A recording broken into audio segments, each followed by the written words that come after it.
All right, let's get right into it. Humanity is at this incredible crossroads right now. I mean, a really profound moment in our history. One path leads us inward, suggesting we can literally evolve our own biology just by using the power of our consciousness. The other path? Well, it leads straight to the laboratory, promising a kind of engineered perfection through technology. Today, we are going to explore these two completely different futures for all of us. And this, right here, is the central question for this whole explainer.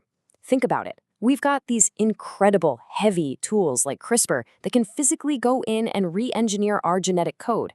But what if we already have a much more subtle, powerful tool, our own minds?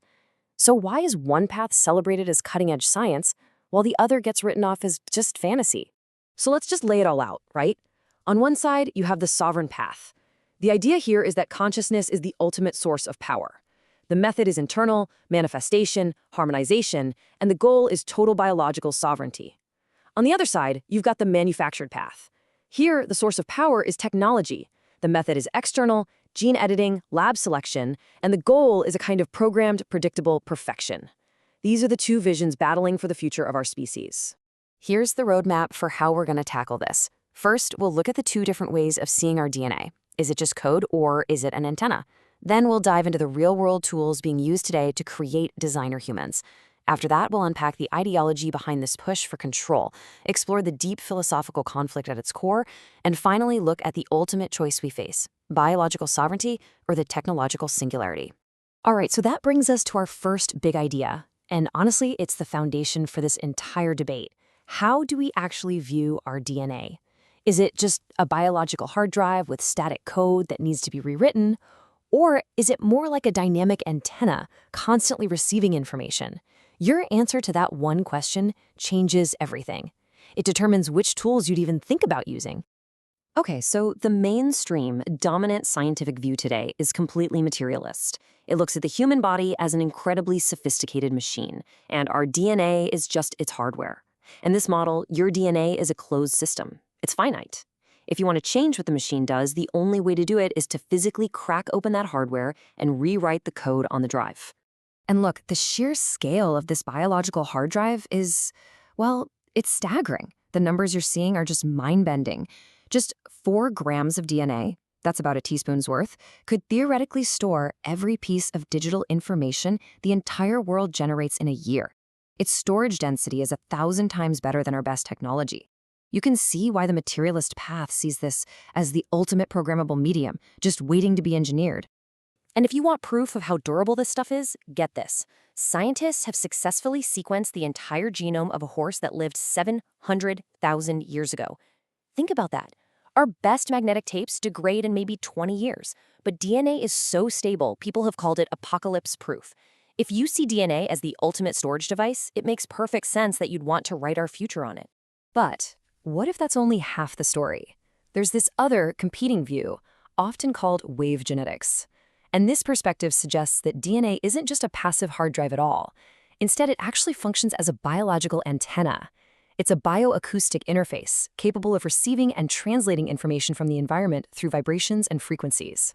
So, the obvious question is, if our DNA is an antenna, why can't we just will ourselves to change or to heal? Well, this theory says it's a classic signal-to-noise problem. Our focused intent, our signal, is being completely drowned out by this constant, chaotic, electromagnetic soup of Wi-Fi, cell towers, and satellites. In this view, we are constantly manifesting. We're just manifesting the chaos of our environment instead of our own clear, coherent thoughts. Okay, so let's shift gears. Because the mainstream dismisses that whole antenna idea, the materialist path has gone all in on building its own set of very powerful tools. And these aren't subtle frequencies. We're talking about industrial-strength technologies designed to engineer life itself.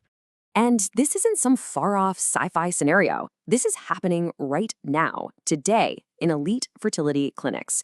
It's a process called polygenic embryo screening. Labs create a bunch of embryos, they take a tiny biopsy, and then they sequence their DNA. From that, they create a scorecard, ranking each embryo for traits like potential IQ, height, and risk for diseases. And then the parents are literally handed this data and they choose which one to bring to term. But we're already past that. We're not just selecting embryos anymore. The next step is actively rewriting their code. And in 2018, the world was absolutely stunned when a scientist in China announced the birth of Lulu and Nana. They were the very first babies to have their genes intentionally edited with CRISPR. This was the moment that germline editing, making heritable changes that get passed down forever, stopped being theoretical and became a reality. So, where did this urge to engineer ourselves even come from? This didn't just pop up out of nowhere with CRISPR. It actually has some really deep and, frankly, pretty disturbing historical roots. Let's peel back the layers on the ideology that underpins this entire manufactured path. The century-old dream of controlling human evolution. And what's really crucial to understand here is that this is not a new idea. The word eugenics was first coined way back in 1883. And contrary to what most people think, the movement didn't find its strongest support in Germany. It was right here in the United States. By the early 1900s, America was a global leader in this. And by 1927, the U.S. Supreme Court had made forced sterilization legal. In fact, Nazi Germany directly modeled its own infamous racial hygiene laws on American programs. And this quote, this one's a gut punch. 3 generations of imbeciles are enough. Those are the words of Supreme Court Justice Oliver Wendell Holmes Jr., writing for the majority in that case. It just perfectly captures the cold, calculated thinking of the time, that the state had the right to decide who was fit enough to have children. It's a shocking reminder that these weren't fringe ideas. This was mainstream legal and scientific doctrine. And don't think for a second this ideology just vanished. The widely reported story about Jeffrey Epstein's plan to use his ranch in New Mexico to seed the human race with his own DNA, that's a direct modern echo of the same old eugenics dream. It's the exact same core idea, controlled breeding to create a superior masterclass of human beings. Okay, so this gets us to the real heart of the matter. This isn't just about science or history anymore. We're talking about a massive, fundamental clash of worldviews. It's a theological divide over the very nature of life, of perfection, and humanity's proper role in the act of creation. What's so fascinating here is how it lays out 2 totally opposite belief systems.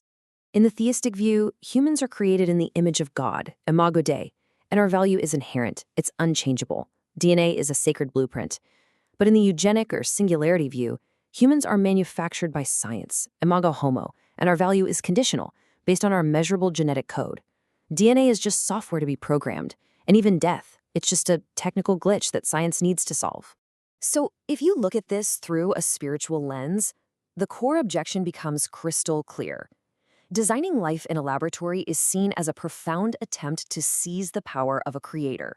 It's viewed as this rebellious act of control, an effort to get the results of a god, but without any of the wisdom, the compassion, or the spiritual alignment that kind of power actually requires. Which brings us to the end game. This is the choice, right? The big one our species is facing. Do we go down the path of inner mastery and take back our biological sovereignty, or do we outsource our evolution to technology and fully embrace the coming singularity? Let's just look at what each path ultimately means for you. The sovereign path, it demands free will, focus, and a whole lot of spiritual discipline. It says that you are the master of your own biological vessel. The manufactured path, on the other hand, requires technology. It turns you into a consumer, totally dependent on the next patented genetic patch or mandatory software update just to stay compatible. And the grand prize for the manufactured path, that's the singularity. It's that moment when human and machine intelligence finally merge. But critics argue this is a kind of false heaven. They see it as a technological substitute that replaces the infinite, mysterious, unknowable potential of the human soul with the finite, predictable, and totally programmable logic of an AI godhead. So we have to be real about the potential price tag here. This path risks a massive loss of genetic diversity, filtering out the very imperfections that make our species resilient. It could easily create a brand new, terrifying form of societal stratification, a biological caste system. And maybe most critically, it could lead to the complete loss of our sovereignty, where the human body itself becomes a patented, programmable product owned by a corporation. And that really is what it all boils down to, isn't it? The final question we all have to ask ourselves: is our biology a sacred gift, something we're meant to learn how to master from within? Or is it just raw material, a messy collection of code to be engineered and perfected from the outside?